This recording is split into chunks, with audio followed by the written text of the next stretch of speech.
Gold, trusted gold buyers. మీరు తాకట్టు పెట్టిన బంగారాన్ని విడిపించి ఈ రోజు ఉన్న మార్కెట్ ధరకు కొనబడను.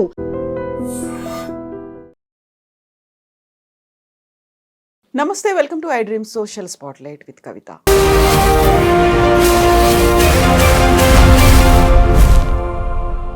సమూహంలో ఏకాంతం, చుట్టూ మన మనుషులే ఉన్నప్పటికీ ఏదో తెలియని ఒంటరితనం, మానసికంగా మాత్రమే కాదు ప్రాణాలు తీసుకునేంతగా డిప్రెషన్. ఏం జరుగుతోంది, మనం ఎక్కడికి వెళ్తున్నాం? గత వారం జరిగినటువంటి ఒక ఇన్సిడెంట్, తల్లి తన 2 పిల్లల్ని హత్తుకొని రైలుకు ఎదురుగా ఆత్మహత్య చేసుకుంది. ఒక్కసారి ఉలిక్కి పడేలా చేసింది. ఏం జరుగుతోంది, మనం ఎటు వెళ్తున్నాం? మనతో పాటుగా ఉన్నారు హైకోర్టు అడ్వకేట్ పూజారి నాగేశ్వర్ గారు. హలో అండి, నమస్తే. మనం గతంలో కూడా ఫ్యామిలీ గురించి, లైఫ్ గురించి బోల్డని విషయాలు మాట్లాడుకున్నప్పటికీ అవన్నీ కూడా లైఫ్ని ఎలా ఎంజాయ్ చేయాలి అనేది మనం చూసాము. బట్ ప్రాణాలు తీసుకోవడం అనేది, ఈ ప్రపంచంలో ఆత్మహత్య చేసుకోవడము, ప్రాణాలు వాళ్ళు తీసుకోవడం అనేది కేవలం మనుషులు మాత్రమే. ఇంత విలువైనటువంటి జీవితం, మనల్ని మనం జాగ్రత్తగా చూసుకోవాలి, ఇన్ని మాటలు చెప్పుకున్నప్పటికీ ఒక తల్లి 2 పిల్లలతో కలిసి ఆత్మహత్య చేసుకుంది. ఫస్ట్ ఆ పిక్చర్ చూసినప్పుడు ఏమనిపించింది మీకు అసలు? వాస్తవానికి అయితే నేను నథింగ్ బట్ చాలాసేపు ఏడ్చాను కూడా దాంట్లో. ఎందుకంటే 2 ఎదిగిన పిల్లలు కదా, చాలా ముద్దుగా ఉన్నారు.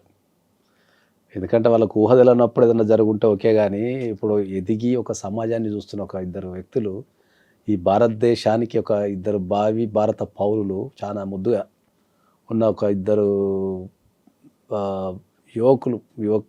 యువకులు కదా.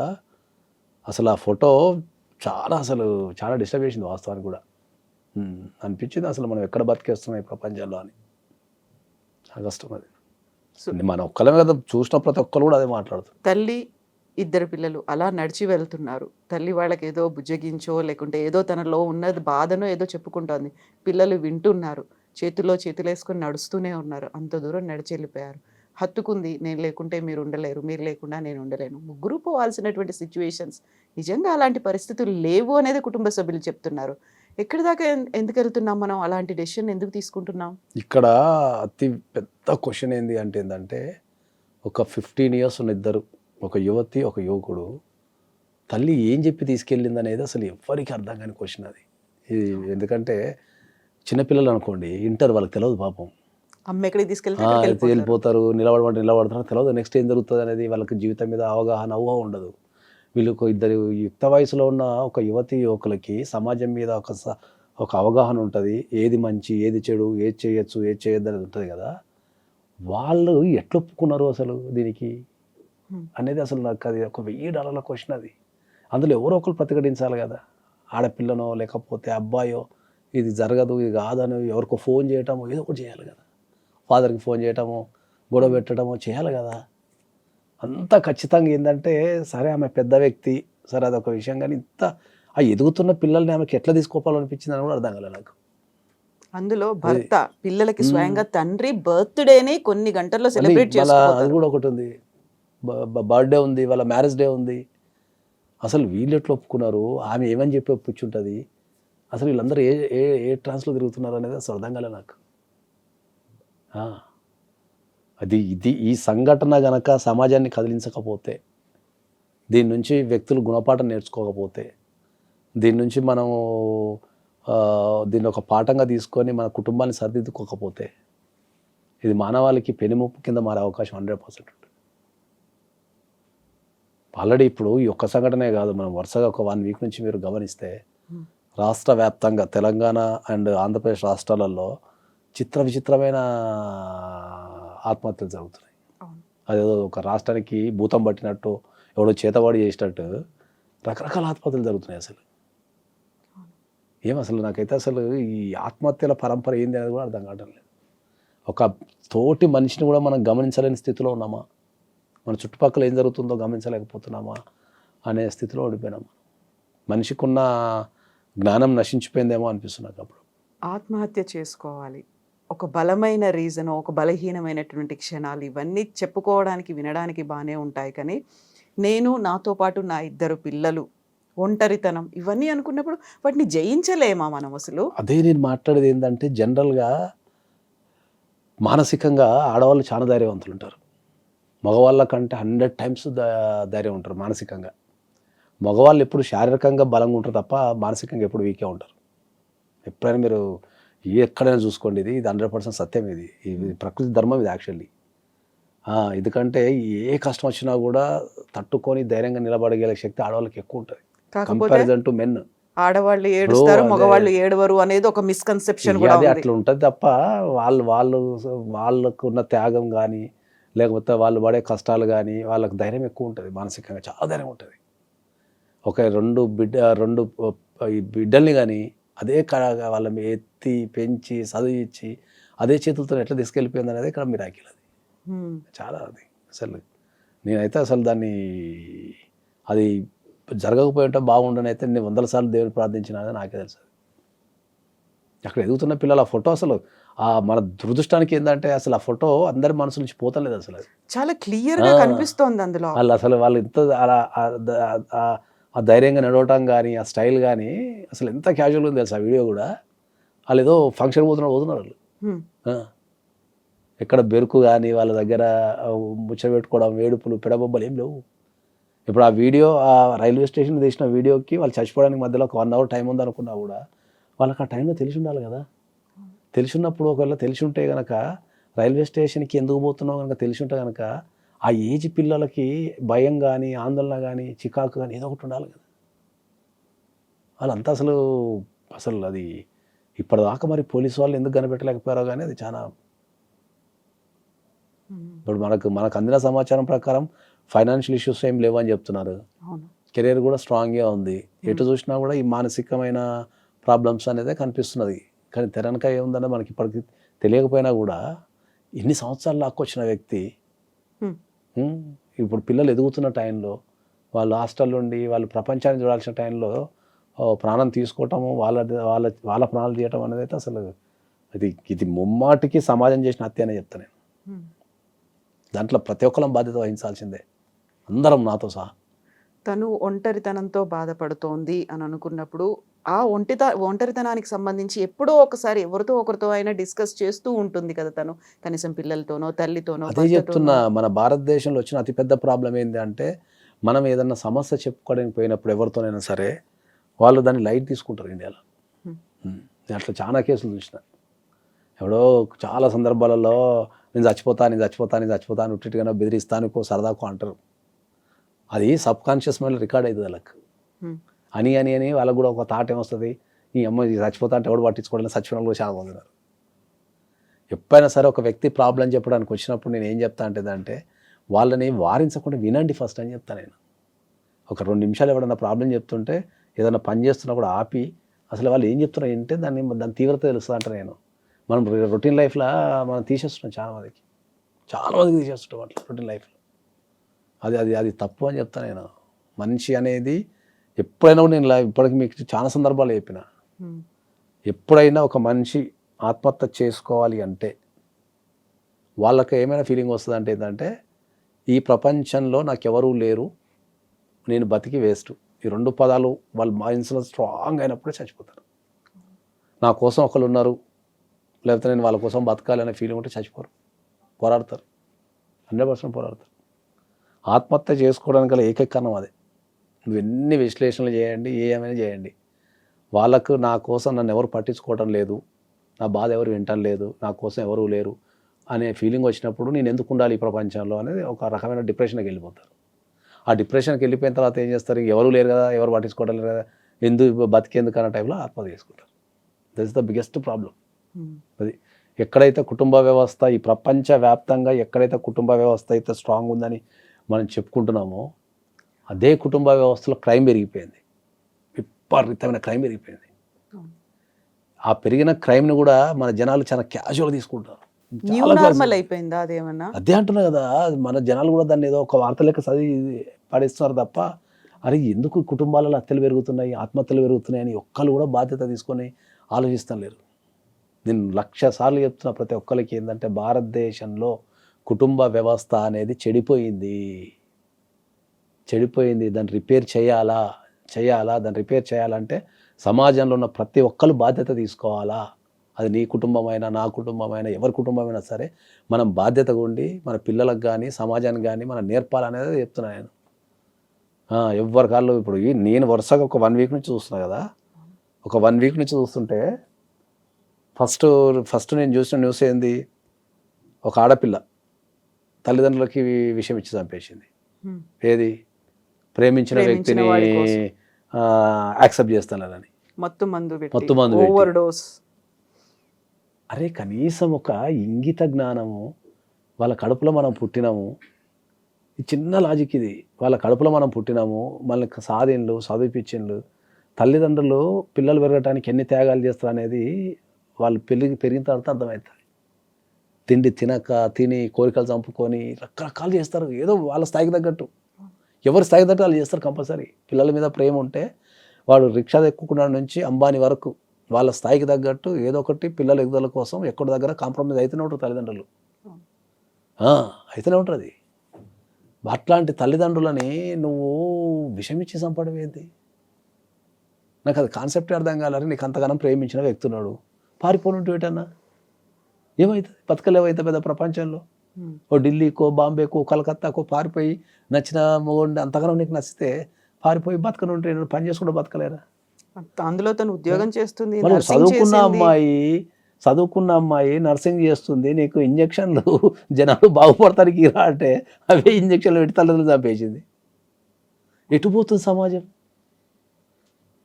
ఒక తల్లిదండ్రులు చంపటం అంటే నాకు కాన్సెప్ట్ అర్థం కాలేదు అసలు. జనరల్గా ఇప్పుడు తల్లిదండ్రులు బాధపడుతూనే చూడలేం చాలామంది సెంటిమెంట్ ఉంటుంది, పాపం వాళ్ళు మనం కలుస్తారు, పెంచుతారు, వాళ్ళు త్యాగాలు చేస్తారు కదా అంటాం. ఓరి అబ్బా చంపే కార్యక్రమం అయిపోయింది. ఇంకో దగ్గర నిజామాబాద్లో కొడుకు పెళ్లి కాలేదని చెప్పేసి కొడుకుని అండ్ భార్యను చంపేసింది. ఇది చంపే కాన్సెప్ట్ ఏంది అసలు? ఇది మన ఇళ్ళకి వచ్చేసింది, రేపు దాంట్లో ఎవడైనా ఉండొచ్చు అని చెప్తే సమాజం పట్టించుకోవటం లేదు. అది చాలా లైట్ తీసుకుంటున్నారు గవర్నమెంట్ కానీ సమాజం కానీ. మన ఫ్యామిలీ కుటుంబాలలో విలువలు పడిపోయినాయి, ప్రతి ఒక్కరి ఇంట్లో చావు అనేది జరుగుతున్నది. డైరెక్ట్ చంపేసుడే, ఇంకా మళ్ళీ దానికి సమస్య పరిష్కారం లేనట్టు. నిన్న ఒక అమ్మాయి సాఫ్ట్వేర్ ఇంజనీర్, పెళ్లి కాలేదని, తల్లి ఒంటరి అయిందని చెప్పేసి చూసుకున్నారంట, సాఫ్ట్వేర్ ఇంజనీర్ అంట. నేను పెళ్లి దాని మీద రాస్తే నాకు 50 సొల్యూషన్స్ వచ్చినాయి. నాకు పెళ్లి చేసుకుని దాని మీద రాస్తే 50 సొల్యూషన్స్ వచ్చినాయి నాకు. మంచి హోల్డేజ్ హోమ్లు ఉన్నాయి హైదరాబాద్లో. 15,000 to 20,000 కడితే 24 hours డాక్టర్ని పెట్టి 3 పూటలు తిండి పెట్టి వాళ్ళని తెల్లవారులు వాళ్ళకు సేవలు చేసి మంచి హోల్డేజ్ హోమ్స్ ఉన్నాయి నీకు. దాంట్లో నీకు ఒక పెళ్ళే భారం అయింది అనుకుందాం, ఆ తల్లిని తీసుకెళ్ళి సంపాదించిన దాంట్లో ఒక 20,000 1,00,000 రూపాయలు సంపాదిస్తుందంట అమ్మాయి. అంత ప్రేమ ఉంటే తల్లికి ఒక 25,000 పెట్టి మంచి 5 star రేంజ్లో ఉన్న ఓల్డేజ్ హోమ్స్ ఉన్నాయి. దాంట్లో పడేసి రోజుకు 3 సార్లు కాల్ చేసుకొని నీ పన్ను చేసుకొని ఓ పెళ్లి చేసుకుంటే ఎంత బాగుంటుంది జీవితం. ఇప్పుడు తల్లి అడ్డంకి, తల్లి వల్ల పెళ్లి కావటం లేదనో, లేకపోతే పెళ్ళి అయితే తల్లిని ఎవరు చూసుకుంటారో అని చెప్పేసి చచ్చిపోతాయి. ఇప్పుడు కనీసం 3 పూట్ల ఎవరు తిండి పెట్టాలి? ఇప్పుడు పెట్టాలి, బిడ్డే దూరం అయిపోయింది కదా. ఇప్పుడు భగవంతుడు తీసుకెళ్తే దాన్ని ఎవడేం చేయలేడు. ఓకే, ఇప్పుడు తల్లిదండ్రుల ముంగట పిల్లలు చనిపోతారు, పిల్లల ముంగట తల్లిదండ్రులు చనిపోతారు, అది భగవంతుడు నిర్ణయం చేస్తే దానికి ఎవడేం చేయలేడు. న్యాచురల్గా జరిగేదానికి ఎవడేం చేయలేడు.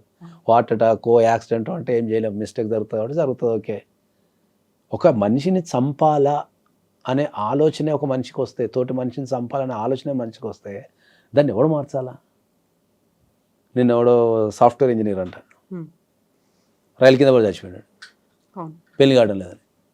ఎవ్రీ డే ఈ దేశంలో ఏదో ఒక దగ్గర నువ్వు కరెక్ట్ న్యూస్ పేపర్ కనుక ఫాలో అయ్యగలిగితే ఎక్కడో ఎవ్రీడే ఒక భార్య ఒక భర్తను, ఒక భర్త ఒక భార్యను చంపుకుంటున్నారు. మధ్యలో పిల్లలు చంపుతున్నారు. ఈ పిల్లల్ని చంపే కాన్సెప్ట్ అయితే అసలు నాకు అర్థమే కావట్లేదు. సమాజం ఎటుపోతున్నది అనేది అసలు ఆలోచిస్తే భయం అవుతున్నది నాకు అప్పుడప్పుడు.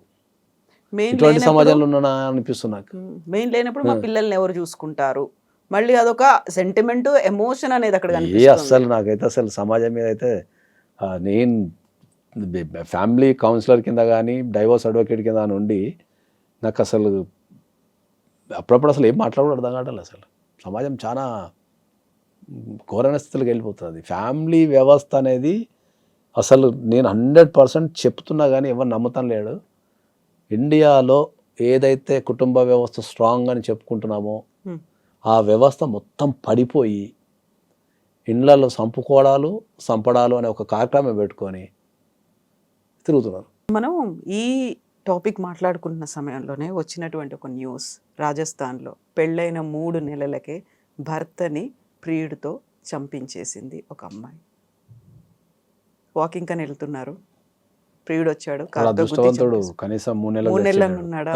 3 నెలలు ఉన్నాడు వాడు. ఇప్పుడున్న ట్రెండ్ 3 రోజులకి వేసి వస్తున్నారు. ఇక Last time 3 మనం నెలలు మేఘాలయ బతికినాడు. చూసాం. అదృష్టవంతుడు. అసలే ఒక వైపు నుంచి పెళ్ళిళ్ళు కావటం లేవు.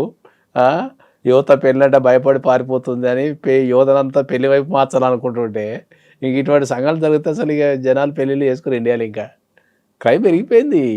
అది చాలా, ఇది ప్రతి ఒక్కరు భారతదేశంలో నివసించే ప్రతి ఒక్కరు ఆలోచించాల్సిన విషయం ఇది. మనిషి కుటుంబంలో క్రైమ్ పెరిగిపోయింది. అప్పులు ఎక్కువైపోతే సావటం లేదా చంపటం. వాడు చావాలా, లేకపోతే ఇంట్లో చంపాలా, లేకపోతే ఏదో చేయాలా. ఇది okay. Girl friend boy friend ఉంటే సావాలా, చంపాలా, 2. ఏంది ఇప్పుడు ఎక్కడనో ప్రియుడు బ్లాక్ చేసినా చేసేసిందంట న్యూస్. సోషల్ మీడియాలో బ్లాక్ చేసిందని వాడిని వేసేసిందంట. బ్లాక్ చేస్తే వేసేసింది. నాకు కాన్సెప్ట్ అర్థం కాలేదు నాకు అసలు. నేను నిన్నటిదాకా పెద్ద మేధాని అనుకున్నా కానీ ఇవన్నీ చూస్తుంటే అసలు నాకేం అర్థం కావడం లేదు. అసలు బ్లాక్ అయిపోతున్నది. బ్లాక్ చేస్తే అన్ని వేసేసి ఇప్పుడు అన్ని వేసేసి ఏడు నువ్వు జైల్లోనే ఉంటుంది. ఇక నువ్వు ఏ చదువులేదు దానికి. అరే జీవితం పెళ్లి చేసుకోవచ్చు, చంపేసుడు, రకరకాల చంపుడు. ఎవరు చంపడంలో కూడా క్రియేటివిటీ చూపిస్తున్నారు. ఎవరి స్థాయికి తగ్గట్టు వాళ్ళకు. అదే చెప్తున్నా కదా, మనిషి బలహీనుడు అయిపోయాడు. That's what I'm telling. మనిషి ఎప్పుడైతే మనం సమాజంతో కనెక్షన్లు ఉంటామో, సమాజం మీద బాధ్యత, మనకు భయం 2 ఉంటాయి. ఎప్పుడైతే సమాజం పట్టించుకోవడం లేదు, నన్ను ఈ సమాజం పట్టించుకోవడం లేదు అన్నప్పుడే ఓహో నేను ఏమైనా చేయొచ్చు అనే ఫీలింగ్ వస్తుంది. ఇప్పుడు సమాజం మీద నేను అదే చెప్తున్నా కదా నీకు, నీకు ఒక 1000 మంది ఫ్రెండ్స్ ఉన్నారు, నీ మొత్తం నీ బలగం ఒక 1000 మంది ఉన్నారు అనుకో, నువ్వు ఒక క్రైమ్ చేయాలంటే ఆలోచిస్తావు, 1000 మంది గురించి ఆలోచిస్తావు. బామ్మ ఇప్పుడు ఏదైనా చేస్తే ఈ 1000 మంది ఏమనుకుంటున్నావు గురించి అని ఆ భయానికి నీకు ఏమైనా ఆలోచించినా చంపేస్తావు.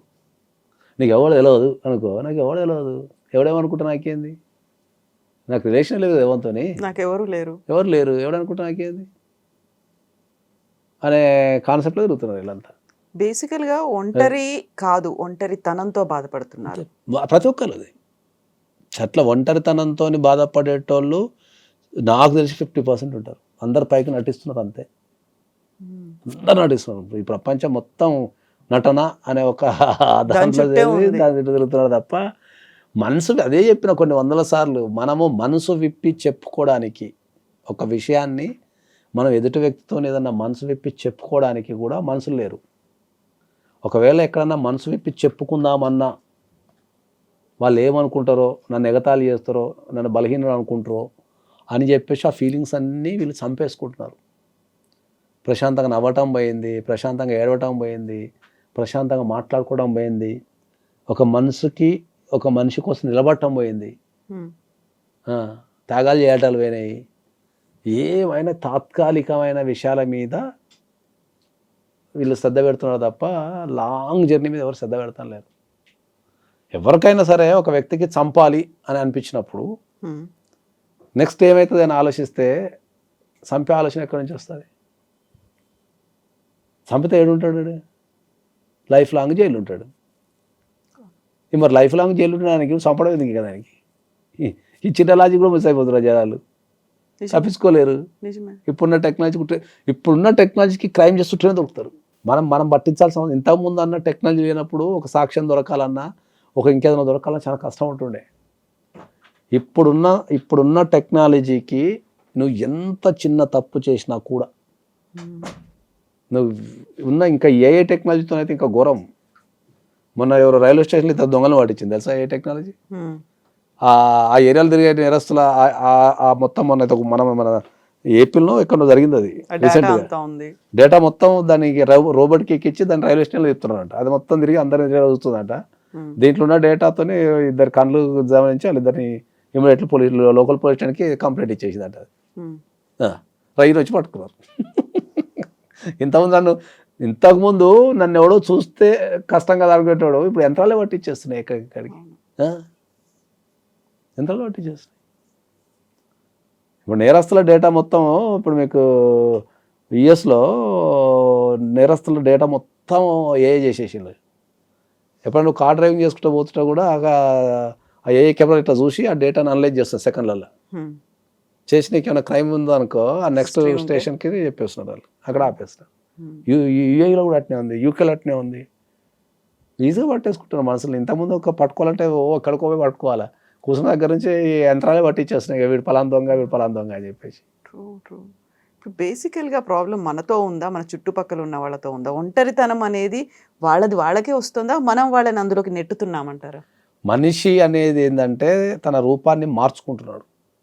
ఇప్పుడు కోతి నుంచి కనుక మనిషి పుట్టి ఇప్పుడు ఎట్లా తయారైనామో ఇప్పుడు ఇక్కడ నుంచి మళ్ళీ మనం కోతి రూపానికి వెళ్ళిపోతాం ఫ్యూచర్లో ఇంకా 100%. ఎందుకంటే ఎన్ని సందర్భాలు చెప్పిన ఏంటంటే మనిషి అనే వ్యక్తి సంఘజీవి. మనిషి అనే వ్యక్తి సంఘజీవి అంటే వాడు సంఘంలో కలిసి ఉన్నంత కాలమే బలంగా ఉంటాడు. ఆ సంఘం నుంచి బయటకు వస్తే బలహీనుడు అయిపోతాడు. అట్లా ఇప్పుడు పూర్వకాలంలో మన ఇంటికి మనకు లంకంత కొంపు ఉంటుంది. ఓకే, ఎంతమంది వస్తే మనం అంత ధనవంతులం, సంతోషము అంత ధనవంతులం. వాళ్ళతోని కలిసి మాట్లాడి కూర్చొని అనుభూతులు పంచుకొని కష్టాలు సుఖాలు పంచుకొని నచ్చింది వండుకొని తిని బతుకుతుండే. ఇప్పుడు లంకంత కొప్పు ఉంటుంది, రావడానికి ఎవడు ఉండడు. వాడు రావాలంటే గేట్లు అవి ఇవి మా ఇల్లు ఏమో చెప్తారు కదా దాని పేరు, మైగేట్ యాప్ అంటారు కదా, మాది అలా గేటెడ్ కమ్యూనిటీ ఉంటుంది, మా దాంట్లోకి ఎవరు రాడని చెప్పుకుంటాం. మీ దాంట్లోకి ఎవరు రాకపోతే నువ్వు కొనుక్కునేది కట్ట నేను మళ్ళీ ఎవరు వాళ్ళు ఉండాలి, మాది గేటెడ్ కమ్యూనిటీ ఉంటుంది, మా దాంట్లో ఎవరు రాలని చెప్తారు. ఊరి అమ్మ మరి దానికి నువ్వు కొనుక్కునేది దానికి ఎవరు రాకపోతే నువ్వు దానికి. కష్టం అది, చాలా కష్టం. ఎందుకంటే నేను ఒక విషయం చెప్తా ఎప్పుడు అంటే, నన్ను చాలామంది క్వశ్చన్ అడిగినాను, మీ హోమ్ టూర్ చేస్తాం సార్ అని అడుగుతున్నాను సీరియస్గా. అందరు చేస్తున్నారు కదా సార్, మీరు కూడా సెలబ్రిటీ కదా, లేకపోతే మీరు టాప్ మోస్ట్ అడ్వకేట్ కదా, మీ హోమ్ టూర్ చేస్తాం సార్ అని అడుగుతారు. నేను మా హోమ్ టూర్ చూస్తే గుండా చచ్చిపోతారు అని చెప్తాను నేను. ఎందుకట్లా లావిష్గా అట్లా ఉండదు, రిచ్నెస్? 750 SFT మా ఇల్లు మొత్తం. మా ఇంట్లో ఎక్కడ కూడా ఇంట్లో అందరూ కనిపిస్తారు మాకు. మేము కిచెన్లో ఉన్న ఇంట్లో అందరూ కనిపిస్తారు, ఎక్కడున్నా ఇంట్లో అందరూ కనిపిస్తారు మాకు. మేము నలుగురు ఉంటాం, అందరూ కనిపిస్తారు కళ్ళం కంటే. ఏం చూస్తున్నా గుర్తుపడతా ఉంటేనే. నాకు ఒక 20 కోట్లు పెట్టి ఒక విల్లాని గంట సేపట్లో కొనగలుగుతా. ఎందుకు తీసుకో? నాకు న్యూయార్క్లో ఆఫీస్ ఉంది, లండన్లో ఆఫీస్ ఉంది, దుబాయ్లో ఆఫీస్ ఉంది, ఇండియాలో 5 floors ఆఫీస్ ఉంది. నా ఆఫీసు 12,000 SFT ఉంటుంది. అంతున్నప్పుడు 750 SFT ఎందుకు ఇల్లు మరి? అరే నాకు కళ్ళ మూట కనిపించాలి అందరూ. ఎవరు రూమ్లో పోయి వాళ్ళు ఏం చేస్తున్నారో తెలియక రూమ్లో వేసుకొని పండుకుంటే నీకు ఫ్యామిలీ బాండింగ్ ఎక్కడ ఏర్పడుతుంది? ఇంకా ఎదురు ఒక మనిషి తిరుగుతుండాలా, ఎదురుగా మాట్లాడుతుంటే కమ్యూనికేషన్ జరుగుతుంటుంది. 2 బెడ్రూమ్లు, ఒక హాల్, ఒక కిచెన్, అంతే మాది. సొంతిల్లే. కళ్ళముట కనిపించాలి నాకు. నేను తెల్లారులు వేస్తే US పోతా, UK పోతా, దుబాయ్ పోతా, ఎక్కడైనా ప్రపంచం మా పిల్లల్ని వేసుకొని తిరగలుగుతా ఎవ్రీ మంత్. కానీ ఇల్లు అంతే ఉన్నది. నాకు అనిపిస్తుంది ఏం చేస్తా అంత పెద్ద ఇల్లు తీసుకొని నేను ఏం చేస్తా అంత లంకంత కొంప తీసుకుంటే ఎవరు లేనప్పుడు మనిషికో టీవీ పెట్టుకొని ఏడబడతాడ కూర్చొని ఎవరి రూమ్లలో వాడు గడిపితే ఎట్లుంటుంది అనే కాన్సెప్ట్. మన స్టేటస్ పెరిగిన కొద్ది చాలా రిచ్నెస్ అనేది కనిపించాలి, ఎలిగెంట్ గా ఉండాలి. రిచ్నెస్ అనేది మనం చేసే పనులలో కనిపించాలి తప్ప నువ్వు ఇంటితో రూపంలోనో కార్ రూపంలోనో చూపిస్తే వేస్ట్ అని చెప్తాను నేను. నీకు ఎంత రిచ్నెస్ ఉన్నా, మీకు రీసెంట్గా జరిగిన ఒక సంఘటన ఉంది కదా బెంగళూరులో, ఒక టాప్ మోస్ట్ బిజినెస్ మ్యాన్. అవును, ఈడీ రైడ్స్ అవుతున్నాయి, సూసైడ్ చేసుకొని చనిపోయింది ఆయన. 12 రోల్స్ రాయల్స్ ఉన్నాయంట ఈ ప్రపంచంలో ఎవరి దగ్గర లేవట. 12 రోల్స్ రాయల్స్ ఆయన దగ్గర ఉన్నాయి. అంత హై అండ్ కార్లు 12 రోల్స్ రాయల్స్ కార్లు, హై అండ్ కార్లు పెట్టుకొని ఇన్కమ్ ట్యాక్స్ రైడ్ చేస్తే పోయి గన్ పెట్టుకొని కలిసి చచ్చిపోయాడు. రిచ్నెస్ అనేది మనం చూపెట్టే ఈ బిల్డింగ్లలో ఉండదు. రిచ్నెస్ అనేది ఎప్పుడు కూడా ఇక్కడ ఉండాలి. ఒక వ్యక్తిని కాపాడుకోగలగాల, ఒక వ్యక్తి కోసం నిలబడగలగాల, ఒక మనల్ని చూడంగానే ఒక వ్యక్తికి పాజిటివ్నెస్ రావాలా, ఒక ధైర్యం రావాలా, ఆనందం రావాలా. అరే మన కోసం ఒకడు ఉన్నాడు కదా అని ఫీలింగ్ వస్తే ఎవరు చచ్చిపోడు, చచ్చిపోడు. ఎవరికైతే నాకు ఎవరు లేరు అన్న ఫీలింగ్లోనే వాడు చంపడం కానీ చచ్చిపోవడం కానీ చేస్తాడు. ఇది వ్యవస్థకు నేర్పించాలని చెప్తున్నాను. ఎవరు నేర్పాలి దాన్ని? ఎవడన్నా ఇప్పుడు ఏదన్నా మంచి చెప్పుదామని చూస్తే, ఫస్ట్ ఏదన్నా మంచి చెప్పుదామని చూస్తే జనాలు తీసుకోవడం లేదు. జనాలు తీసుకోవడం లే. మీరెవరు అంటారా, మాకంతా తెలుసు అనుకుంటారా? మీరెవరు నాకంతా తెలుసు అనటం కంటే ఏంటంటే వీళ్ళు ఒక నెగిటివిటీకి అలవాటు పడిపోయారు. ఇప్పుడు ఒక మంచి విషయం టైటిల్ పెడతాను, చూడాడు ఎవడు? అవును, చూడడు. నిజమే. నువ్వు ఆదర్శ కుటుంబం టైటిల్ పెట్టి మంచి విషయాలు చెప్పాడు చూడడు. బూతులు ఎన్ని ఉంటాయి? లేచిపోయిన తెల్లవారు చూస్తారు దాన్ని, అమ్మాయితో ఎట్లా లేచిపోయిందని చూస్తారు. క్యూరియాసిటీ అందులో ఉంటుంది కదా. అసలు మనం ఎన్ని బూతులు మాట్లాడాము, ఎంత అన్పార్లమెంటరీ లాంగ్వేజ్ అందులో ఉంది, మన బిహేవియర్ ఎంత పిల్లలకు కూడా అదే నేర్పిస్తున్నారు. నేను అదే నా బాధ ఏంటంటే పిల్లలకు కూడా అదే నేర్పిస్తున్నారు. పిల్లలకు కూడా అదే నేర్పిస్తున్నారు. ఇప్పుడు నిన్న అది మన ఆడియో ఫంక్షన్లో నాకు ఎంత బాధ అనిపించింది తెలుసా? మనం పిల్లలకు ధైర్యాన్ని ఇవ్వాలా, వాళ్ళకి ఎదుగుదల నేర్పాలా, పోరాటం నేర్పాలా, ఓ మంచితనాన్ని నేర్పాలా. ఇవి కదా నేర్పాల్సింది. మనం బూతులు నేర్పి సభ్య సమాజంలోకి వెళ్ళి పిల్లలకు బూతులు నేర్పమంటామా? మనం బూతులు మాట్లాడమంటామా? ఏమన్నా ఇంగిత జ్ఞానం ఉందా? నువ్వు ఎంతమంది ఒక మీడియాలో మాట్లాడుతుంటే అది ప్రపంచవ్యాప్తంగా చూస్తుంటారు, ఎక్కడెక్కడో చూస్తుంటారు. వాళ్ళందరూ ఏం ఫీల్ అవుతారు? ఎన్ని వందల వేల లక్షల కోట్ల మైండ్లో నువ్వు ఇన్ఫ్లుయెన్స్ చేస్తుంటావు తెలుసా నీకు? అంత బూతుపాట.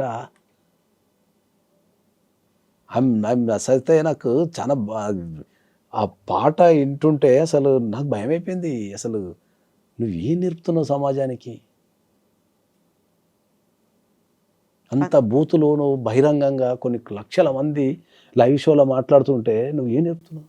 అందులో ఆయన అనేటువంటి ఒక సమర్థన మాట ఉంది, బోల్డ్ అంత సాహిత్యం ఉంది, బోల్డ్ అంత కాన్ఫిడెన్స్ అని కనిపిస్తుంది, మీరు అర్థం చేసుకోలేకపోతున్నారు. అదే అబ్బాయి దగ్గర నుంచి వచ్చిన మాట. మీరు అర్థం చేసుకోలేని తత్వం మీలో ఉంది కాబట్టి మీరు you have to expand. Like మీరు ఇంత పెద్దగా బ్రాడ్ మైండ్ తో చూడాల్సినటువంటి అవసరం ఉంది. అయితే వాళ్ళ ఇంట్లో అదే లాంగ్వేజ్ మాట్లాడుకుంటాం రోజు. ఆ బ్రాడ్ మైండ్ని, ఆ సెన్స్ని వాళ్ళ మదర్ ఫాదర్ అదే నేర్పించినట్టుంది. పోయి బూతులు మాట్లాడి సమాజంలో అనేవి పంపించినట్టుంది. సినిమా ప్రమోషన్ చేసుకో, నీ క్రియేటివిటీతో చేసుకో. ఒక ఫ్యామిలీ మ్యాన్ అనేది మొన్న ఏదో టూరిస్ట్ ఫ్యామిలీ సినిమా వచ్చింది, ఎంత మంచిగా ఉంది. ఏమన్నా బూతులు ఉన్నదా? కంటెంట్ తప్పు కదా వాళ్ళకు. నువ్వు ఎదుగుతున్న పిల్లలు ఇప్పుడు వాళ్ళ రోల్ మోడల్స్ ఏమనుకుంటారు? పిల్లలు ఆ ఏజ్ వాళ్ళు అట్లా మాట్లాడితే కరెక్ట్ అనుకుంటారు. సోషల్ మీడియాలో సమర్థన ఒకటి ఉంది. మీరు ఇలా మాట్లాడే వాళ్ళంతా ఓల్డ్ స్కూల్, పాత చింతకాయ పచ్చడిలాగా. ఇప్పుడు జెన్జీని మీరు అర్థం చేసుకోలేకపోతున్నారు. ఇప్పుడు ఉన్నటువంటి సొసైటీలో మీలో రావాల్సింది మార్పు అనే మాట. ఏమో నాకు తెలిసిన మరి నేను జనరల్గా అయితే మా ఇంట్లో కూడా ఇద్దరు జంజీలు ఉన్నారు. మరి నేనైతే ఏం నేర్పలేదు. వాళ్ళు ప్రశాంతంగానే ఉన్నారు, మరి మంచిగానే ఉన్నారు, మంచిగా మాట్లాడతారు, అందరికి రెస్పెక్ట్ ఇస్తారు. నేనైతే అదే నేర్పిన మా ఇద్దరు పిల్లలకి. పైసలున్నా లేకపోయినా వ్యక్తిని కాపాడుకోవాలా, మంచిగా ఉండాలా, మంచిగా మాట్లాడాలా, నెగిటివ్ మాట్లాడద్దు. ఇవే నేర్పుతాను ఎప్పుడు. తారతమ్యాలు పెట్టకండి ఎవరిది. ఉన్నది ఒకటే జీవితం, పుట్టవై పుట్టము, సాధ్యమైనంత వరకు సంపాదించేసుకోండి మనుషుల్ని. పైసలు వదిలిపెట్టేసానే చెప్తాను నేను. ఇప్పుడు నాకున్న స్టేటస్కి నేను మస్తు లగ్జరీ పెంచగలుగుతాను నేను. ఏం లగ్జరీ లేదు ఇంట్లో ఇద్దరు పిల్లలకి. బిలో 750 ఎసెప్ట్. లగ్జరీ అంటే మా ఇంట్లో మంచి బట్టలు వేసుకుంటాను తప్ప మిగతా అంతా సేమ్ ఉంటుంది అంతే. అరే ఇప్పుడు ఎవరన్నా ఎక్కడికన్నా పోతే నేను ఎప్పుడైనా చెప్తాను, నాకు చాలా భయం ఉంటుంది. ఏం భయం ఉంటుంది అంటే ఏంటంటే ఎవరైనా సరే మన ప్రవర్తనను బట్టి మన తల్లిదండ్రులు ఎవరు డిసైడ్ చేస్తారు. ఆ తర్వాత టీచర్ల గురించి వస్తుంది. ఫస్ట్ తల్లిదండ్రులే అనేది ఏమన్నా మాట అంటే. ఇప్పుడు మా పిల్లలు ఏమన్నా తప్పు చేస్తే నేను ఈ ప్రపంచానికి తెలిసినా తెలియకపోయినా ఎవరైనా కొట్టే డిఫాల్ట్ డైలాగ్ ఏముంటుంది అంటే, మీ అమ్మ నాన్నకి ఇదే నేర్పారా అంటారు. పెంపకం ఇట్లనే ఉందా అంటారు. Simple logic. అక్కడ పిల్లలు ఫెయిల్యూర్ అయినట్టు కాదు, తల్లిదండ్రులు ఫెయిల్యూర్ అయినట్టు. అది ఎవరు నేర్పాలా? కల్చర్ని ఎవరు నేర్పాలా, సమాజానికి ఎవరు నేర్పాలా అనే పాయింట్ మీద ఉన్నాం. కానీ ఎవరు పడుచుకోవటంలే. మనం చెప్తున్నాం, ఎవడు వింటలేడు అసలు మార్కెట్లో. ఇట్లా ఇప్పుడు మీరు చెప్పినది ఏదైతే ఉందో, ఇప్పుడు నా పర్సనల్ ఇన్స్టాగ్రామ్లో నాకు అదే ఎదురవుతుంది. నా పర్సనల్ ఇన్స్టాగ్రామ్లో నేను సమాజానికి పనికొచ్చే విషయాలు చెప్తా. ఓకే, ఇప్పుడు సమాజానికి పనికొచ్చే విషయాలలో 25 సంవత్సరాలకు పెళ్లి చేసుకోరా అని చెప్తాను నేను. దానికి పెడతారు కామెంట్లు మనోళ్ళు. ఒక్కొక్కడు ఒకడు ఎవడో నిన్న పెడుతున్నాడు, జీవితాన్ని నీకు నేర్పిస్తాను నేను అని పెడతాడు. లోకం చదివి ఉన్నట్టుగా అదే తెలుసు అన్నట్టు. మనకి ప్రొఫైల్ ఫోటో ఉండదు, పిక్ ఉండదు, దొంగతనం తిరుగుతుంటాడు. నీకేం తెలుసు, జాబ్ ఉంటే అది ఉంటుందా, పైసలు లేకపోతే ఇది ఉంటుందా, ఎవరికి పిచ్చి పట్టినట్టు పెడతారు కామెంట్. సమాజానికి ఒక పోకడు ఉంటుంది, దాని ప్రకారం పోవాలా. నువ్వు 25 సంవత్సరాలకి పెళ్లి చేసుకోకపోతే పీకనికి ఏముంటుంది, ఏజ్ అయిపోయిన తర్వాత 35 చేసుకుంటే ఏముంటుంది, ఏముండదు. 35 చేసుకుంటే నీ కొడుకో నీ బిడ్డ పుట్టారకు వాళ్ళ ఏజ్కి వచ్చారకు నువ్వు 60 ఉంటావు. ఏం చెప్తావు వాళ్ళకు? నువ్వే ముసలినే కాళ్ళకు పడితే అది దిశ నిన్ను హాస్పిటల్ వేసేస్తారు. ఆ పాట పాడాడు చాలా ఆవేశంగా, చాలా కాన్ఫిడెంట్గా, చాలా ధైర్యంగా ముందుకొచ్చి పాడాడు అని అనుకుంటున్నాను. ఒక్క పాటతోని నేను చెప్తున్నా కదా, ఆ ఒక్క పాటతోని నథింగ్ బట్ ఆయన కెరీర్ని నాశనం చేసుకుంటే. అది ఎంత గలీజ్ పాట అది. ఎంత సినిమా అనేది ఒక క్రియేటివిటీ. నువ్వు చెప్పే విధానంలో చెప్పు వింటారు. ఒక స్థాయి బూతులు మాట్లాడదామని అనం. The way of expression should be ఉంటుంది కదా అని చెప్తాం మనం. అదే రాసినోళ్ళు ఎవరో తెలియదు. మరి ఆ స్టేజ్ మీద పాడచ్చా లేదా, ఎవడు వాడు ఏది ఇచ్చాడో తెలియదు. మళ్ళీ ఆ ఏజ్ ఏంది, ఆ పాడే పాట ఏంది, మళ్ళీ దానికి ఏదో బెదిరింపులు. అయినా నేను సారీ చెప్పను. వాడు ఎవడైతే ఏదన్నా విమర్శ వచ్చినప్పుడు వాడు క్షమించమని అడగడానికి సిద్ధంగా ఉంటాడో వాని ఎదుగుదల ఒక రేంజ్లో ఉంటుంది. ఇప్పుడు రామ్ చరణ్ ఉన్నాడు, లేకపోతే అల్లు అర్జున్ ఉన్నాడు, పెద్ద ఫ్యామిలీస్ ఉన్నాయి అనుకుందాం హీరోలలో. వాళ్ళు రాయాలంటే అట్లాంటి బూతు పాటలు రాయలేరా? బూతులు మాట్లాడలేరా స్టేజ్ మీద? తప్పది. అది సమాజానికి చాలా రాంగ్ మెసేజ్, చాలా తప్పది ఆ ఏజ్లో వల్ల. ఆయనైతే నేను సారీ చెప్పను అంటున్నాడు. కనీసం పేరెంట్స్ అయినా మాట్లాడాల్సినటువంటి అవసరం ఉంది. మనతో బయటికి వీడియోలో లేకుంటే పబ్లిక్గా మాట్లాడకపోయినప్పటికీ వాళ్ళ పిల్లలతో అయినా వాళ్ళ కొడుకుతో అయినా 100% దానికి పేరెంట్స్ బాధ్యత వహిస్తే కనీసం వాళ్ళకున్న గౌరవం నిలబడుతుంది. నేను ఆ పొజిషన్లో 100% సమాజానికి 100% క్షమాపణ చెప్తాను. సరిదిద్దుకుంటా, క్షమించడం 100% చెప్తా. తప్పు అనేది జరుగుతుంది, తప్పు జరగదని నేను అంటలే.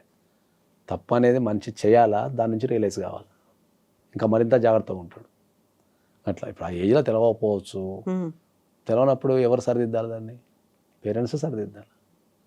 నేనైతే ఆ ప్లేస్లో ఉంటే నేను బాగా చెప్తా సమాజానికి, కానీ ఎవరైతే ఇబ్బంది పడ్డారో అందరికి క్షమాపణ చెప్తాను.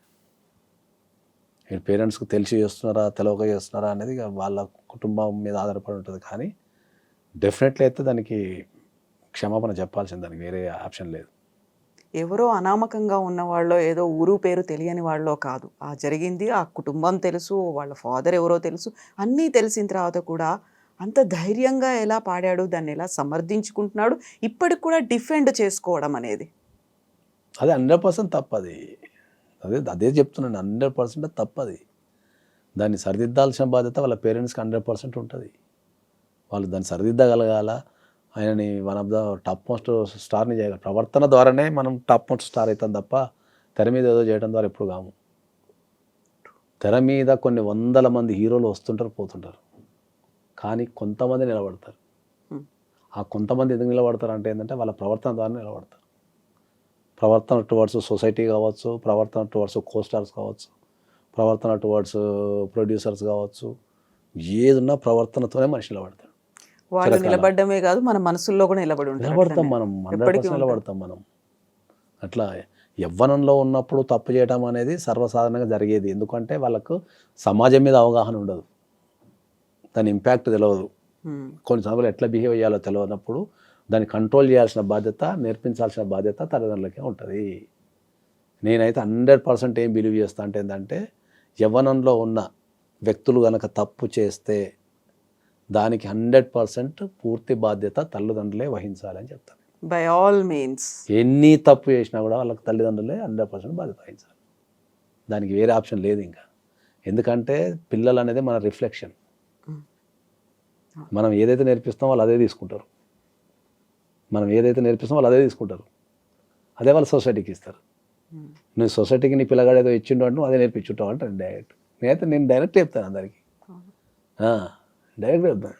విత్తనం ఏదేస్తే చెట్టు అదే వస్తుంది. డిఫాల్ట్ అది. దాన్ని 100% అంగీకరించాల్సిందే దానికి. అందుకనే ఎక్కడ పోయినా కూడా ఇంతకుముందు చెప్పినట్టు మనం ఏది తప్పు చేసినా కూడా, మనం ఏ స్థాయిలో తప్పు చేసినా కూడా ఫస్ట్ నీ తల్లిదండ్రులు నీకు ఇదే నేర్పించారా, లేకపోతే మీ ఇంట్లో ఇదే సిస్టమ్ ఉందా అని మాట్లాడతారు ఎవరైనా. ఎందుకంటే నువ్వు అక్కడి నుంచి వచ్చినావు కాబట్టి నీకు ఇది నేర్పించి సమాజానికి పంపించారు అనేది రిఫ్లెక్ట్ అవుతుంది. కాబట్టి ఎప్పుడు ఫస్ట్ ఎవరు తప్పు చేసినా కూడా తల్లిదండ్రులు మాట్లాడతారు. ఎందుకంటే వాళ్ళు నేర్పించితే నువ్వు చేస్తావనే ఉద్దేశం. బాధ్యతగా ఉండాలి కదా, నేర్పాల్సింది. వాళ్ళకేదో కెరీర్ ఇచ్చాం, వాళ్ళకేదో ఆస్తి సంపాదించి ఇచ్చాం, ఇది కాదు. ఆస్తులు నేను అందుకే చెప్తున్నా. ఇప్పుడు ఆస్తున్నోడు ఆత్మహత్య చేసుకుంటున్నాడు, లేనోడు ఆత్మహత్య చేసుకుంటున్నాడు.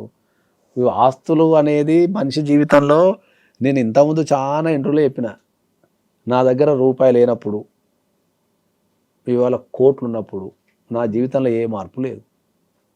నా రోడ్డు మారలేదు, నేను తిరిగే ఫ్రెండ్స్ మారలేదు, నేను తిరిగే సమాజం మారలేదు. మారిందల్లా రెండే మారినాయి నా జీవితంలో. కట్టుకునే బట్ట ఒకటి మారింది, తిరిగే కారు ఒకటి మారింది తప్ప.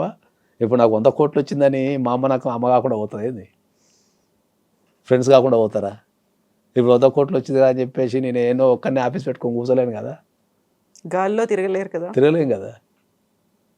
పైసలు అనేటివి మనిషికి సౌకర్యాన్ని మాత్రమే ఇస్తాయి, ఆనందాన్ని ఇవ్వవు అనేది నాకు అర్థమైంది. పైసలు సంపాదిస్తే అన్నీ వస్తాయి అనుకున్నా నేను కూడా. పైసలు సంపాదిస్తే అన్నీ వస్తాయి అనుకున్నా. సచ్చినంత పైసలు సంపాదించిన తర్వాత అర్థమైందంటే ఏది తీసుకురాదు, మళ్ళీ మనిషికి మనిషి సాయం అని చెప్పేసి నేనే మారిపోయి జనాల్ని కాపాడుకునే క్రమంలో తిరుగుతున్నాను. 100 కోట్లున్నా నాకు ఆ మజారా ఆటలే. ఒక వ్యక్తితో మాట్లాడి వాని బాధ తింటానో, లేకపోతే వానికి సాయం చేస్తానో, వానితో ముచ్చట పెడుతున్నావు, వానితో కలిసి తింటున్నావు, తిరుగుతున్నావు, మజా వస్తుంది నాకు. మరి నా బ్యాంకులో ఉన్న పైసలు నాకు మజా ఇవ్వనప్పుడు, నాకు ఒక వ్యక్తితోనే మజా వస్తున్నప్పుడు నాకు ఏది ముఖ్యం? వాడు ఇది చెప్తాడు, ఇంత ఒక 10 పేల లేఖ రాసిండు అక్కడ, డబ్బుతో అన్ని సార్ అని. సౌకర్యం ఏంటంటే ఆనందం రెండు ఒకటే అంటాడు ఒకడు. సౌకర్యం అంటే ఏంది? ఇక్కడి నుంచి రంగాలు పోవాలి. ఎట్లా పోతాం అనేది సౌకర్యం. బస్ ఎక్కిపోవచ్చు, బాగా పైసలు ఉంటే లిఫ్ట్ కార్టర్లు కూడా పోయి రావచ్చు. బాగా పైసలు అనుకో లిఫ్ట్ కార్టర్ కొనుక్కొని పోయి రావచ్చు. మళ్ళీ లేకపోతే మంచి లగ్జరీ కార్ కొనుక్కొని పోవచ్చు. ఇది సౌకర్యం. ఆనందం అంటే ఏంటంటే ఆ పోయే జర్నీని నువ్వు ఎంత ఎంజాయ్ చేస్తావు. ఇప్పుడు నీ పక్కన మనసులో కారు ఉంటుంది, డ్రైవర్ ఉంటాడు, నువ్వు వెనక ఒక్కనే కూర్చుంటావు, పోతావు. సౌకర్యం అంతే అది. నువ్వు బస్సులో కూర్చొని నీకు ఇద్దరు ముచ్చట పెట్టేటోళ్ళు ఉన్నారు అనుకో, మంచి వాళ్ళతో ముచ్చట పెట్టుకుంటూ పోతే నువ్వు బస్సులో పోయినావా, కార్లో పోయినా, లిఫ్ట్ కార్ట్లో పోయినావా, అంత ఆనందం ఏదాలకు.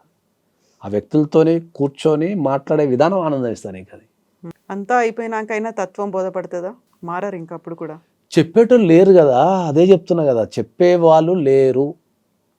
నాలాగా ఎవడన్నా చెప్పేటోడు ఉంటే మనల్ని ఇంకా విమర్శిస్తున్నారు, డిమోటివేషన్ చేస్తున్నారు.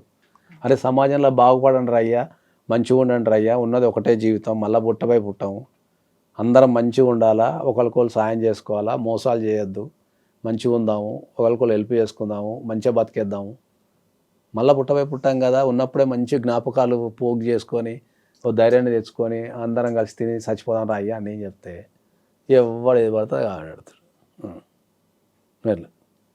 ఇప్పుడు మీరు అన్నట్టుగా జిందగీ నా మిలేగి దొబారా అంటే దాన్ని ఇంకొక యాంగిల్లో కూడా ఆలోచించి ఎక్స్ట్రీమ్ చేసేవాళ్ళు కూడా కనిపిస్తున్నారు.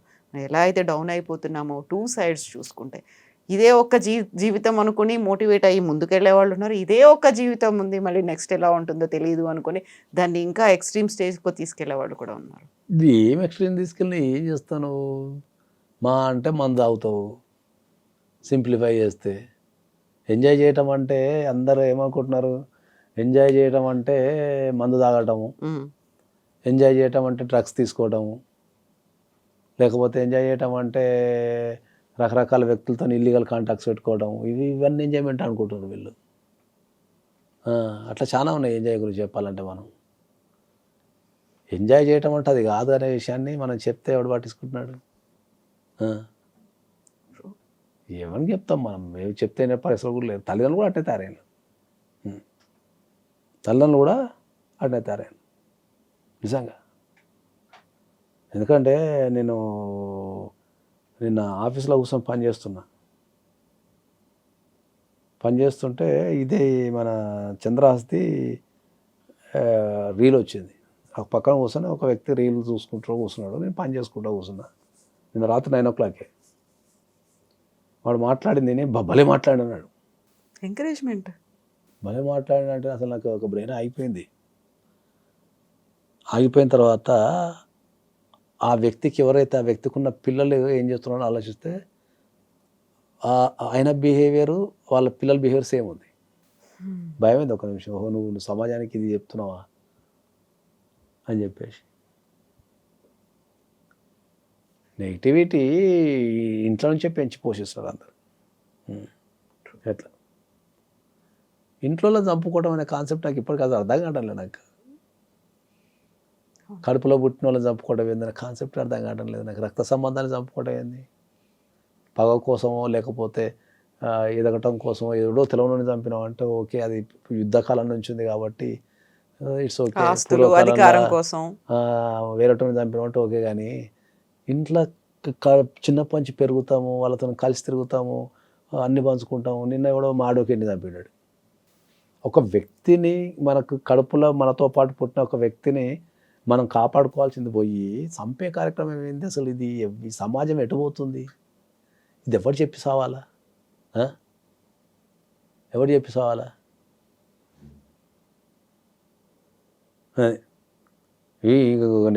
మీకు జోక్ చెప్తా. నా ఇన్స్టాగ్రామ్లో నిన్న ఒక అమ్మాయి ఏదో పెళ్లి గురించి మాట్లాడుతుంటే ఒక అమ్మాయి కథ, నాకు కూడా జోక్ ఇది. ఇన్స్టాగ్రామ్లో ఒక అమ్మాయి నాకు మెసేజ్ పెట్టింది. ఏమని? ఈయన సమాజంలో ఉండాల్సిన వ్యక్తి కాదు, ఈయనని రీహాబిలిటేషన్ సెంటర్ పంపాలని పెట్టింది. ఎవరు? ఒక అమ్మాయి.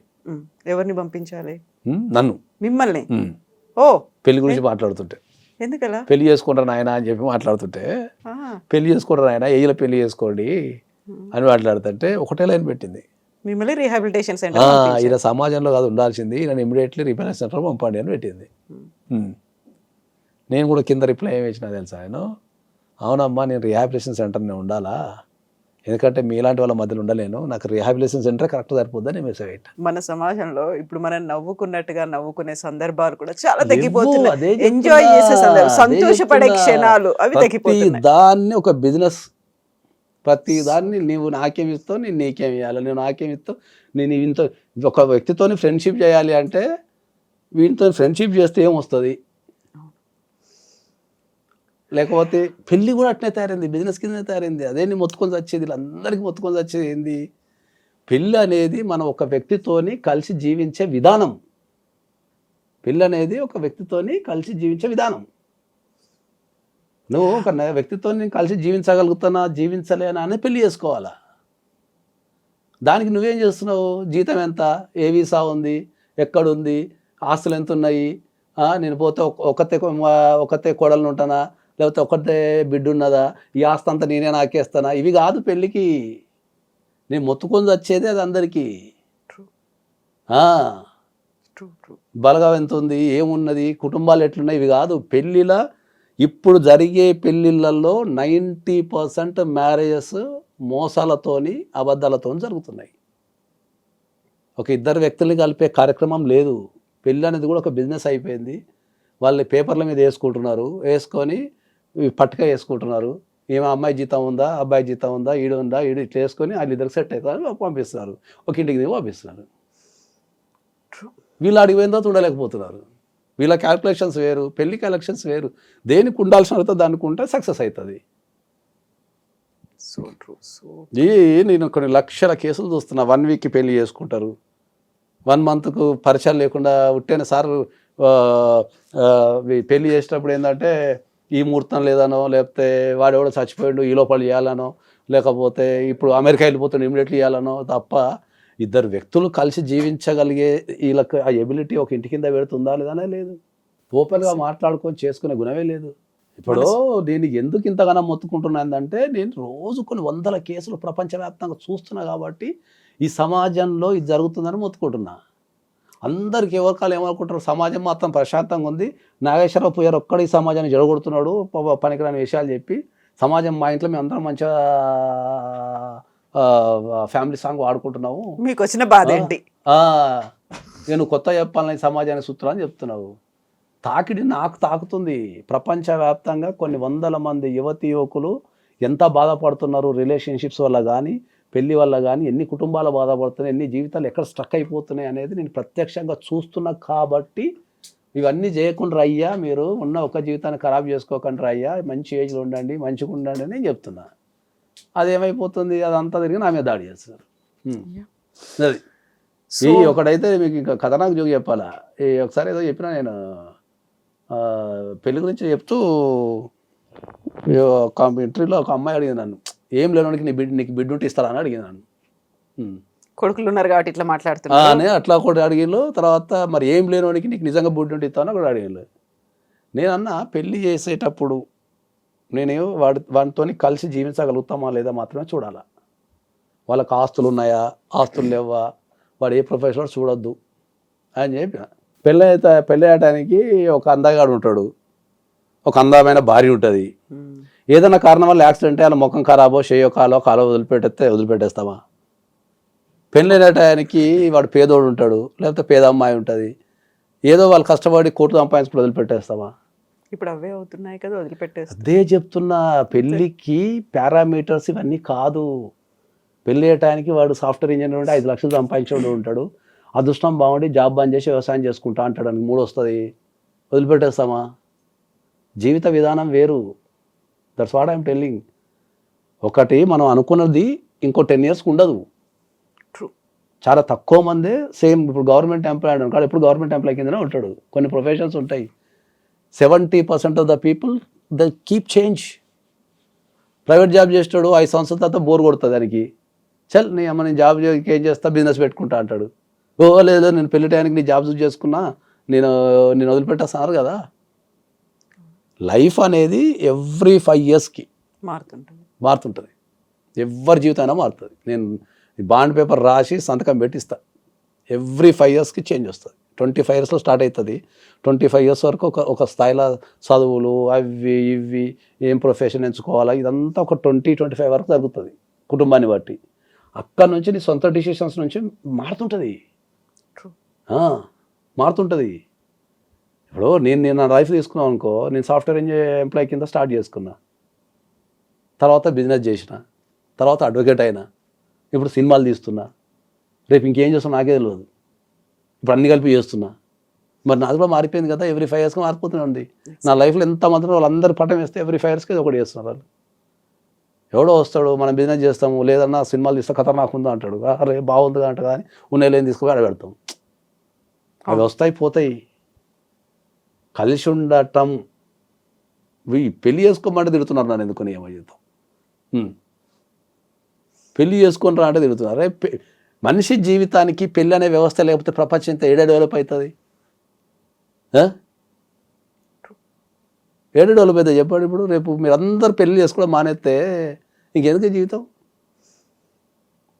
అన్నీ ఆగిపోతాయి, బిజినెస్లు ఆగిపోతాయి, వ్యవస్థ ఆగిపోతుంది, రవాణా ఆగిపోతుంది, సంపాదించడం ఆగిపోతుంది, పంచాయతీలు ఆగిపోతాయి, ఈ మటలు చేసుకోవడం ఆగిపోతుంది, మొత్తం సైకిల్ ఆగిపోతుంది. డెవలప్ అయిన కంట్రీలో అయినా పెళ్లి సమస్యనే, అన్డెవలప్డ్ కంట్రీలో కూడా పెళ్లి సమస్య. ఎక్కడో ఆఫ్రికాలో తెగలలో కూడా పెళ్లి సిస్టమ్ ఉంది. నువ్వు అత్యంత ప్రపంచాన్ని నువ్వు చూపించే అమెరికాలో కూడా పెళ్లి వ్యవస్థ ఉంది. పెళ్ళి అనేది ఒక ఇద్దరి ఆడ మగ కలిసి జీవించే విధానాన్ని నేర్పండి అని చెప్తున్నాను నేను. వాళ్ళిద్దరు కలిసి ఎట్లా జీవించాలా, వాళ్ళిద్దరు కలిసి ఎంత హాయిగా బతకాలా, ఒక చెట్టు కింద ఉన్న ఒక తోడు పక్క నుండి ఆ చేయి పట్టుకొని నడిచి ప్రపంచాన్ని చూసి చచ్చిపోవాలా అని చెప్తున్నా.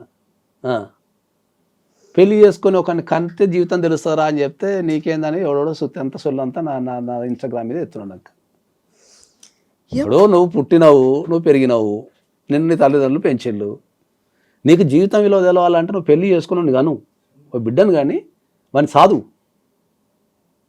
వాళ్ళకు చదువులు నేర్పి మంచితనం నేర్పి వాళ్ళని ఒక మంచి వ్యక్తి తయారు చేస్తే అప్పుడు నీ జీవితం విలువ తెలుస్తుంది, నీ కళ్ళ మూట ఒక ప్రాణి పెరుగుతుంది. వాళ్ళని ఎట్లా పెంచాలా, ఏం చేయాలా, వాళ్ళతో ఆలోచనలు పంచుకుంటే నీకు ఇంటరాక్షన్ అవుతుంటుంది అని జరుగుతుంటాయి. 35 సంవత్సరాలకు నువ్వు పెళ్లి చేసుకొని నీ యవ్వనమంతా అయిపోయిన తర్వాత ఆ ముసల్తనంలో ఏం చేయలేక పెళ్లి చేసుకుంటారు ఫస్ట్ 35 సంవత్సరాలకి. చేసుకుంటే ఏం చేస్తావు వాడికి 30 సంవత్సరాలకి ఏం చేస్తావు ఇప్పుడు స్ట్రెస్కి ఉన్నదానికి. నువ్వు పెద్ద కుటుంబాలలో చూడండి, వాళ్ళు ఎర్లీ ఏజ్లో పెళ్లి చేసుకుంటారు. ఇప్పటికీ నేను రాసిస్తాను, పెద్ద కుటుంబాలలో ధనవంతుల కుటుంబాలలో ఎర్లీ ఏజ్లో పెళ్లి చేసుకుంటున్నారు. మీరు ఎన్ని కుటుంబాలు భారతదేశంలో చూడండి 25 ఇయర్స్కి పెళ్లి చేసుకుంటారు ఎర్లీగా. అది తెలియదా? ప్రపంచం అంతా ఒక రకమైన మైకంలో పడిపోయింది. ఏంటి అంటే పైసలు ఉంటేనే జీవితం, పైసలు లేకపోతే ఎవరు డేకడు, పైసలు లేకపోతే ఎవరు కేర్ చేయరు. పైసలు ఉంటేనే జీవితం, కారు ఉంటేనే జీవితం, బంగారం ఉంటేనే జీవితం, మీరు అన్నట్టు మంచి పాష్ బంగ్లా ఉంటేనే జీవితం. ఈ అన్నిటి దాంట్లో మనిషి పడి కొట్టుకపోయి అసలు మనిషి యొక్క అర్థం పరమార్థం అంతా మారిపోతుంది. కొన్ని లక్షల సార్లు చెప్పిన ప్రతి ఇంటర్లో చెప్తున్నా ఏంటంటే, మీకు ఏ రకమైన సమస్య ఉన్నా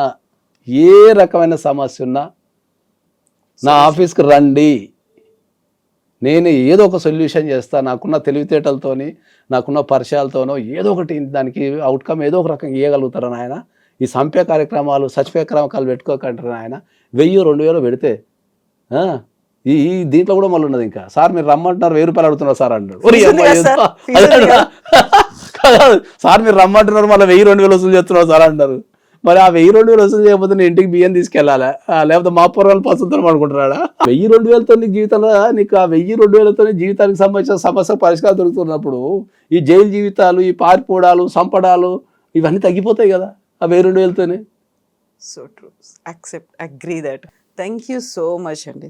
And for more videos, Please subscribe to iDream. Please subscribe to iDream. Please subscribe iDream. And please subscribe to iDream. For more videos, subscribe to iDream. please like, share and subscribe to the channel. Congratulations, iDream. Subscribe to iDream. Subscribe to iDream. So subscribe to iDream Media. iDream team andarki huge congratulations. Please subscribe iDream Media. Please subscribe to iDream. Subscribe iDream. Please subscribe to iDream. iDream అంటే నా కళల ఛానల్ను subscribe చేసుకున్న నోరు తిరుగుతలేదు, మీరైతే గంట గుర్తు కొట్టండి. For more such videos, please subscribe to iDream. Subscribe to iDream. Please subscribe to iDream. Please subscribe iDream Media. Please do subscribe to iDream. Please subscribe to iDream Media. For best entertainment and information, please subscribe iDream. And don't forget to subscribe to iDream.